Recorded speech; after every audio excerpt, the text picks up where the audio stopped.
ಪ್ರಕಾರ ಈ ಬಾರಿ ಭಾರತೀಯ ಜನತಾ ಪಾರ್ಟಿ ಇಲ್ಲಿ ಪ್ರಚಂಡ ಬಹುಮತದಿಂದ ಗೆಲ್ತು. ಕಳೆದ ಬಾರಿ ಕಾಮೆ ಬಂದರೆ ಸಿಎಂ ಅವರು ಎರಡನೇ ಪತ್ರ ಬರೆದಿದ್ದಾರೆ ಪ್ರಧಾನಿ ನೋಡಿ, ಯಾವುದೇ ಡಿಪ್ಲೊಮ್ಯಾಟ್ ಪಾಸ್ಪೋರ್ಟ್ ಇತ್ಯಾದಿ ರದ್ದು ಮಾಡಲಿಕ್ಕೆ ಅದರದ್ದೇ ಆದಂಥ ಪ್ರೊಸೆಸ್ ಇದೆ.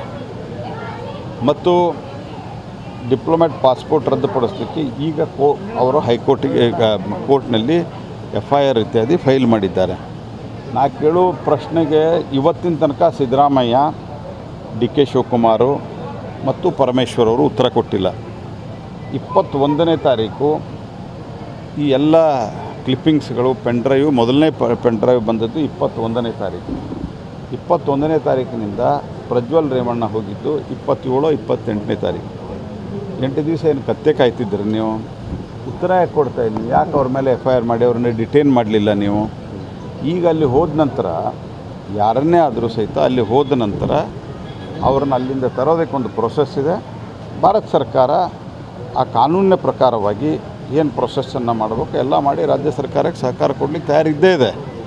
ಅದರ ಪ್ರಶ್ನೆ ಇರೋದು ನಾವು ಬರೋದ ತಕ್ಷಣ. ಕುಮಾರ್ ನಾಯಕ್ ಅಂಜೂರ ಕೃಷಿ ಮಾಡಿ ಎಕರೆಗೆ 3 ಲಕ್ಷ ಗಳಿಸ್ತಿದ್ದಾರೆ.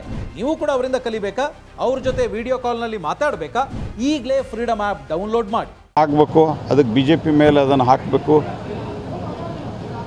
ಈ ಒಟ್ಟಾರೆ ಯಾವುದು ಗೌಡ ಸಮುದಾಯದ ಅಥವಾ ಒಕ್ಕಲಿಗ ಸಮುದಾಯದ ಓಟಿವೆ ಅದರ ಚುನಾವಣೆ ಮುಗಿಯೋ ತನಕ ಆ ಪೆನ್ಡ್ರೈವ್ ಮೇಲೆ ಕ್ರಮ ತೆಗೆದುಕೊಳ್ಳಿಲ್ಲ. ಈಗ ಅದನ್ನು ಭಾಳ ದೊಡ್ಡ ಸದ್ದು ಕೇಂದ್ರ ಸರ್ಕಾರದ ಮೇಲೆ ಹಾಕಲಿಕ್ಕೆ ಸದ್ದು ಮಾಡುವ ಪ್ರಯತ್ನವನ್ನು ಮಾಡ್ತಾಯಿದ್ದಾರೆ. ಇದು ಅತ್ಯಂತ ಗಂಭೀರವಾದ ಪ್ರಕರಣ.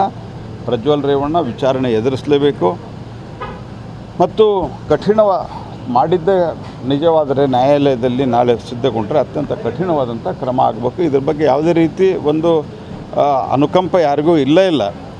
ಆದರೆ ಪ್ರಶ್ನೆ ಇರೋದು ಕರ್ನಾಟಕ ಸರ್ಕಾರ ಇದರಲ್ಲಿ ತನಿಖೆಗಿಂತ ಹೆಚ್ಚು ರಾಜಕಾರಣವನ್ನು ಮಾಡೋಕ್ಕೆ ಹೊರಟಿದೆ.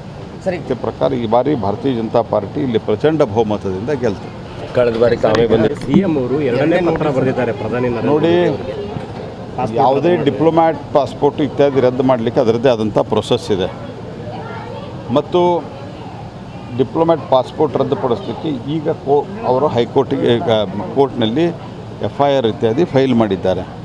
ನಾ ಕೇಳೋ ಪ್ರಶ್ನೆಗೆ ಇವತ್ತಿನ ತನಕ ಸಿದ್ದರಾಮಯ್ಯ, DK ಶಿವಕುಮಾರ್ ಮತ್ತು ಪರಮೇಶ್ವರ್ ಅವರು ಉತ್ತರ ಕೊಟ್ಟಿಲ್ಲ. 21ನೇ ತಾರೀಕು ಈ ಎಲ್ಲ ಕ್ಲಿಪ್ಪಿಂಗ್ಸ್ಗಳು ಪೆನ್ಡ್ರೈವ್, ಮೊದಲನೇ ಪೆನ್ಡ್ರೈವ್ ಬಂದದ್ದು 21ನೇ ತಾರೀಕು. 21ನೇ ತಾರೀಕಿನಿಂದ ಪ್ರಜ್ವಲ್ ರೇವಣ್ಣ ಹೋಗಿದ್ದು 27, 28ನೇ ತಾರೀಕು. 8 ದಿವಸ ಏನು ಕತ್ತೆ ಕಾಯ್ತಿದ್ರಿ ನೀವು? ಉತ್ತರ ಯಾಕೆ ಕೊಡ್ತಾ ಇಲ್ಲ? ಯಾಕೆ ಅವ್ರ ಮೇಲೆ FIR ಮಾಡಿ ಅವ್ರನ್ನ ಡಿಟೇನ್ ಮಾಡಲಿಲ್ಲ ನೀವು?